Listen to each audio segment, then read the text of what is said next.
Hello. Hello. Let me just get you sorted. It's a bit of a wobble, isn't it? You alright there? Yeah, I think you'll be alright. Go and lay down, please, Bode. Good boy. Take out in just a minute. Right, so, all sorts to tell you, really, including something very funny. Shall I start with that first, shall I? Go on, then. Because of me, the pain in the arse, because of me, I want to go on the internet. That's all I want. So, because of me, they've got to arrange a four-way traffic light and hold up the bloody traffic for miles around. How embarrassing. I don't care, not really. I just want the internet. Greedy I am. My wire to this property is in some manhole which is in the middle of the road, and there's a bit of a crossroad, so they've got to put a four-way light up, four-way traffic lights, and there'll be pregnant women giving birth in the back of taxis, and people will be sacked because they're late for work. But Bri will get his internet eventually. So my little wire is in there, and apparently it's sat in a puddle, so they've got to lift that up, chop it up, put some new wire in so it's nice and dry, and then put it in a place in the manhole where it ain't going to get wet no more. Put a sleeve on it or something, he said. So for now I'm using a dongle that they gave me. It's a bit of a pain, bit of a palaver really, but whatever, these things happen. So this video really is to apologise to everybody for miles around when they do these lights. It's ridiculous that they've got to do that, but that's what they've got to do. No choice.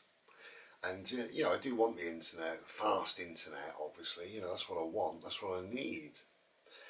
So yeah, a couple of little things about moving really. Now I'm sure somebody out there will say, "Oh, Brian, that's horrible, nasty, moan, moan, moan, whatever, moan to your bloody self because I'm not interested." This is how to get better deals in life really, and why not?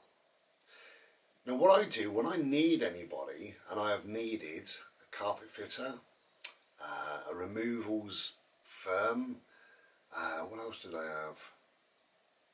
Painter and decorator, things like that. When you need things like that in life, what I do, I phone them up and I say, "Hello, I need this doing blah blah blah," and they say okay, and then I say, "Look, I don't want to pay tax, I don't want you to pay tax on this, I don't want an invoice or anything else, so it'd be cash in hand, so do me a bit of a deal, you know, don't pay tax on it. I think we pay enough tax really." You know, I started work at 15, at the age of 15, and I think by the time from 15 to about 40, I think I've paid enough in tax, you know, that's what I think. And so have they, carpet fitters, painter and decorators, builders, whatever. So I always offer them the deal. I'll pay you in cash, just don't pay any tax on it, don't give me an invoice or anything else, I'm not interested. Write down whatever you want in the book, and if they're so inclined, they can write down, can't they, cash deal, X amount of pounds, and I'll pay tax on it if they want to. That's up to them, I don't mind. I'd rather they didn't, but whatever, that's up to them. I'm not in charge of their life. So that's what I've been doing with everybody, and I've got some great deals, really good deals. The removals knocked quite a sum off, I must admit. That surprised me. And they knocked such a sum off, there was two of them, that I gave them £20 each as a drink. So they were pleased with that. The carpet fitter are exactly the same. You always get somebody try to rip you off, unfortunately, don't you really? I put on the local job thing, you know, I got a little bit of decorating if somebody wants to splash a bit of purple around the place a bit. And I got a guy, came back very quickly, said, "I'm really interested," you know, and he came over. I don't know where he was from really. I got the feeling it was Polish, you know, Poland or something like that. But anyway, he came with his son who was an interpreter, And I showed him what I want doing. I said, look, I just need these couple of rooms, just a lick of paint, matte emulsion, you know, that's all it is. Leave the doors, leave the skirting, you know. Just a very quick lick of paint. It'll probably take you half a day, something like that. And the guy who was doing it, I presume was doing it, kept talking in his language, whatever his language was, to the son. And then the son would say to me, you know, do you want the ceilings doing? What about this and what about that, you know? So the dad never spoke to me directly. And then I said, so what are we looking at? How much are we looking at? And the son looked at his dad and he said something price or whatever. And his dad said something, whatever it was, to his son. And his son looked at me and said, £600. I said, you got to be fucking joking. I said, it's that room and this room, a bit of emulsion slapped around for an hour. I said, what is the price? And he looked at his dad. And his dad said, no, 600. And I said, look, there's the door, off you go. And I sort of shoved him out the door, that was that. Anyway, in the end, I got the job done, and a lovely job for £150. You know. Anyway, yeah, so that's my little bit of advice, really. If you want to save a few quid for yourself, you want to help somebody else out, go down the bank, draw the money out in cash and pay them in cash, and just tell them you don't want to pay tax. You don't want them to pay tax. You know, what can we do? Can you do me a deal? And you will find that people say, yeah, I can knock 50 quid off or 40 quid off. You know, so you get a bargain, they get cash in hand, nobody needs to know about it, and I think that's great. And that will ruffle a few feathers now that I've said that, because people, I don't know, there's something wrong with people. There really is, you know. We live in a world where people are quite okay for Google and Starbucks and Amazon and massive corporations and companies to pay nil in tax. We live in a world where politicians can have two houses because they want one fairly near to the Houses of Parliament and we pay for it. And then they want it decorated and we pay for it. Even their heating, just to get warm in the evening, we pay for it. We live in a world like that. And when somebody who ain't got a lot of money says to a carpet fitter, can we do a deal? Don't pay tax. A troll or somebody out there will go, oh dear, I feel all prickly, I better type some words here, you know, because that's what people are like. Okay, last little bits really, things that went wrong. The guys that removed me broke one of my lamps. Luckily it wasn't one of my beautiful Moroccan lamps, so that was fine. It's just a shitty old lamp.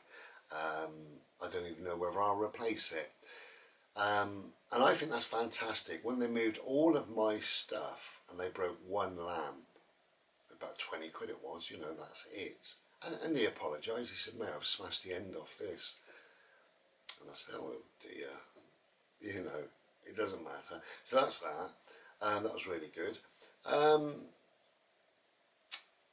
couple of things really. The washing machine, during the move, the washing machine just decided to have a bit of a fit really. And the first time I went to do the washing, it washed the clothes and then it wouldn't drain, it wouldn't rinse, it wouldn't spin. It decided it didn't want to do anything apart from flash all its lights beep, beep, beep, beep, beep, at me. So went on the internet and what have you, and it said it's probably a buckle in the drain pipe. You probably squashed it up against the wall, Bri. That's what it said. So I pulled the washing machine out and I hadn't done that, so I don't know what was wrong with it. Anyway, I got a fantastic guy, really good guy. Very busy he was, and he said, I can't come out for 2 days. I said, no problem, you know. So anyway, he came out, he was here 10 minutes, 15 minutes. Didn't charge me hardly a thing. Really, just pennies. It was absolutely fantastic. He explained what was wrong, rectified the problem, and also on the drain pipe, what I hadn't realised, there was a slight leak. So he had to cut that and then put it back on and do the Jubilee clip up. Not a lot of effort, I know, but he did. And my back's been not bad, but it's, you know, the move takes it out of you, and I didn't want to keep getting up and down and stuff like that. So he did all of that and just you know, he hardly charged me anything. So I left him great review, great feedback, 100%.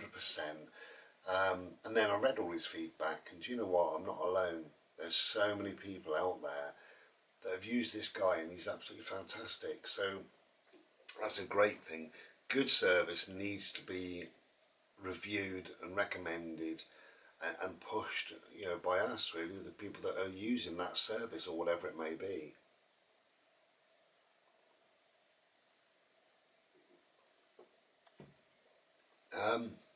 One last little thing. The heating here is an air source heat pump. Air source heat pump, what the bloody hell was that? It works same as a refrigerator, but backwards, really. You know, a refrigerator, it obviously refrigerates, doesn't it, or whatever, it gets your food cold. But if you feel the motor at the back, it's quite warm, isn't it? Well, this works in reverse, so it sucks air in. I'll do a video on it sometime, and I'll show you it working. It sucks air in. Even on a cold day, there's an ambient warmth to the air, and it brings that in, and that goes through the coolant, through a little pump, a little tiny pump that warms it up through this coolant, and then it goes to oversized radiators. They have to be oversized because they're not like boiling hot like a gas central heating radiator would be. They get sort of warm to the touch, but it's a constant warm to the touch. Anyway, like I say, I'll do a video on that another day, but it's been working fine. Yesterday morning, woke up bloody freezing. Went out to my air source heat pump, wasn't working. I fiddled with the little dial thing and all the rest of it, couldn't get it working. Busy day yesterday, so I couldn't do anything about it till about 4:30. Luckily I got back, and yeah, I was just busy working yesterday. It was one of those days. But, excuse me. Yeah, about 4:30, and I phoned up and I said, look, it's air source. I mean, by then it should have been bloody lovely and warm. I walked in here and it was like a bloody ice box. So I got a couple of oil-filled radiators. So I left one on, you know, for Bodhi really in this room, and I also left one on in the bedroom, and that's how we remained overnight.